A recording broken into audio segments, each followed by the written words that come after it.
Howdy, Randy here, and welcome to the inside.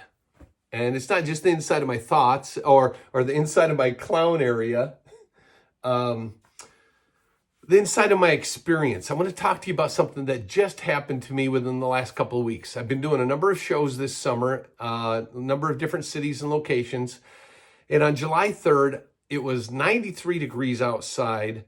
And I was performing for an outdoor festival, which was a big city celebration in Delano, Minnesota. And what happened in this show, it was interesting because I was in a zone surrounded by carnival games and a food area and a family stage, which had a live band playing and all that. So I'm almost street performing is what I'm doing as people are walking by and deciding whether or not to stop and watch. Okay, so this is what happens. I am coming towards the end of my show, and I'm going to do this routine called the Archer routine.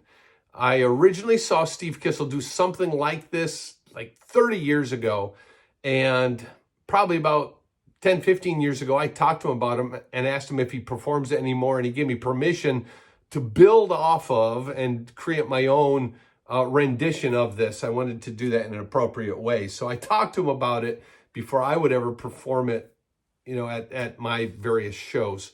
This is what happens. There is a row of benches, kind of like in a half circle, and my back is up against a wall. And just this row of benches, random people are sitting down. There's some families with some kids, but I don't think there's probably more than about 6 grade school, preschool age kids there. One bench is filled up with basically like high school cheerleaders. Okay. And I get about halfway into this routine, the Archer, and I hear a group of teenage boys coming. I think they probably saw the girls and they saw an empty bench and they came over and sat down and they're hooting and hollering and yelling. And I'm thinking, oh man, I'm doing silent performance here. And I don't know where the security is. The guy that hired me is nowhere to be seen. And I don't know if I'm going to have to deal with this entire group of hecklers, like 16, 17-year-old, basically the football team, right? Shows up, and I think they're yelling and hooting to kind of show off to the girls. And I'm thinking they're going to ruin my show. So, let me show you a short video clip here. My wife was there, and she videotaped part of the end of this show. So watch here.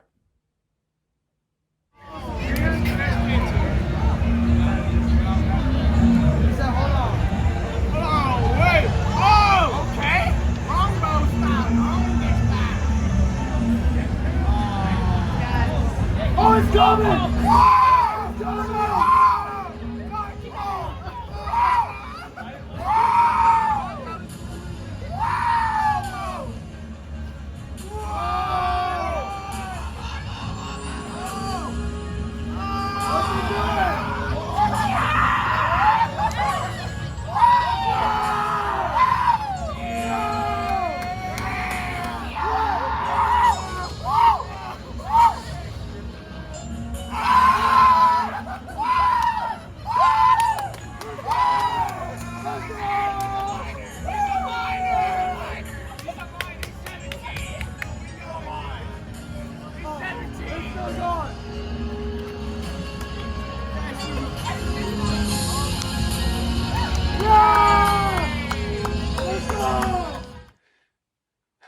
Okay, wasn't that crazy? I'm going to tell you what was going through my head, because I realized that, okay, maybe they're not hecklers.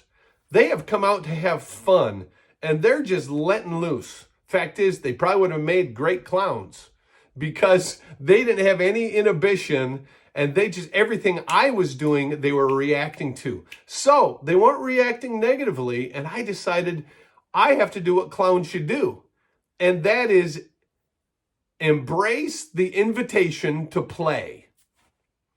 And so I went ahead and I grabbed one of the guys right out of the middle of that group. And you could see he was excited to be there and to play with me. He wasn't quite sure what to do, so I just had to gently kind of guide him along. But he did a couple things I didn't necessarily expect.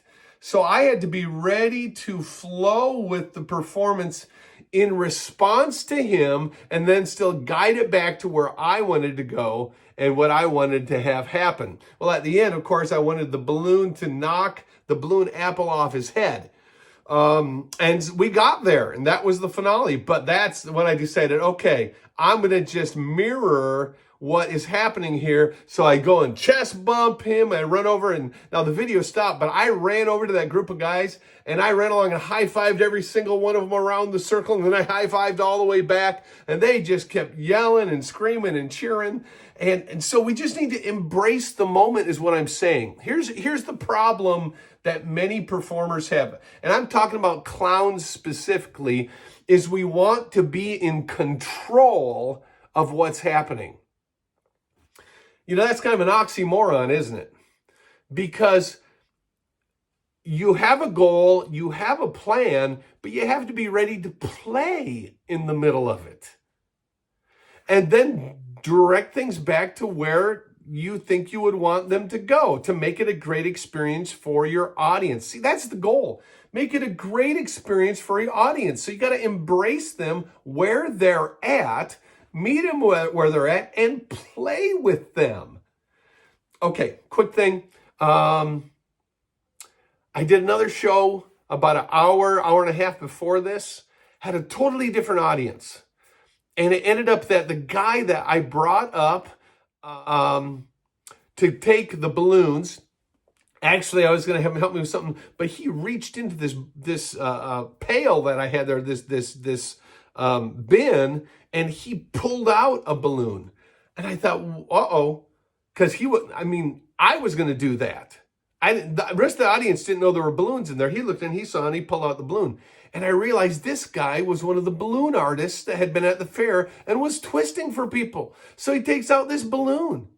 And I just had to react to it like, oh, my, what was that? And I took it and I twisted it into the shape of a fish because we were just pretending like, he was going to go fishing.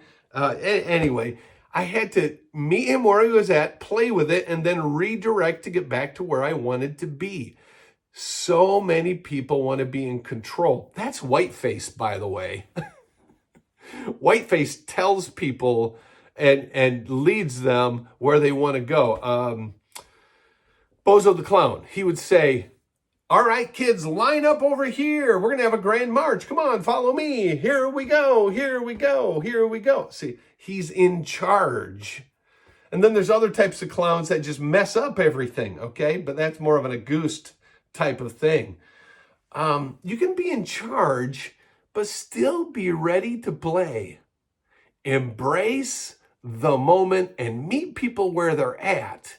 And then you can direct it back to make it a great experience for those that are in your audience.